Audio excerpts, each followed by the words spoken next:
Yay aylarının sevilən və sərinlədici meyvəsi olan qarpız ən çox tükətilən meyvələr sırasında yer alır.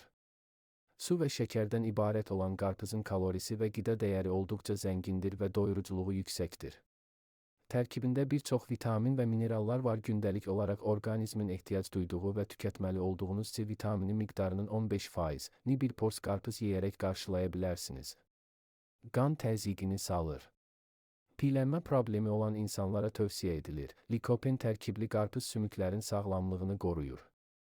Yaş artdıqca görülmə tezliyi artan osteoxondrozun qarşısının alınması üçün təbii metod kimi qəbul edilir. Qarpızın hamilələrə faydaları da çoxdur. Buna görə də gələcək analara qarpız tükətmələri tövsiyə olunur. Hamiləlik dövründə tez-tez rast gəlinən mədə yanması kimi problemlərə xeyirli olan qarpız həm də əl və ayaq şişməsinin qarşısını alır. Səhərlər daha çox rastlanılan ürək bulanması və əzələ kramplarını azaldır. Çox bilinməsə də qarpızın cinsi həyata da faydaları var. Xüsusilə qarpızın ağ hissələrinin cinsi istəyi artırdığı və cinsi enerji verdiyi bildirilir.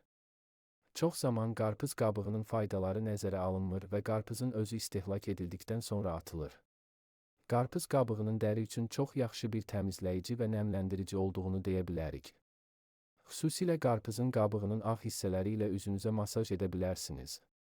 Eyni zamanda iltihab önləyici özəlliklərə malikdir. Qarpız tumlarının faydalarına gəldikdə isə ən təsirli xüsusiyyəti xolesterolu tarazlaşdırmasıdır. Qarpız istehlak edərkən tumları ilə birlikdə yeyilməsi məsləhət görülür. Qarpız tumları xolesterolu normada saxlayır və pis xolesterolu azaldır. Lif mənbəyi olaraq bilinən qarpızın mədə üçün bir çox faydası var. İçindəki lif mədə və bağırsaq sistemini tənzimləyir. Qəbizlik və həzmsizlik kimi problemlərin qarşısını alır. Qarpızın hansısa zərəri və ya yan təsiri yoxdur. Lakin həddindən artıq istehlak bir sıra təsirlərə səbəb ola bilər. Böyrək xəstələri qarpız yeməzdən əvvəl həkimə müraciət etmələri tövsiyə olunur. Bəs əks təsiri olmadığı halda niyə mədəyə toxunur? Mütəxəssislər qarpızın 90%-dən çoxunun su olmasına görə şişkinliyə səbəb olduğunu bildirirlər.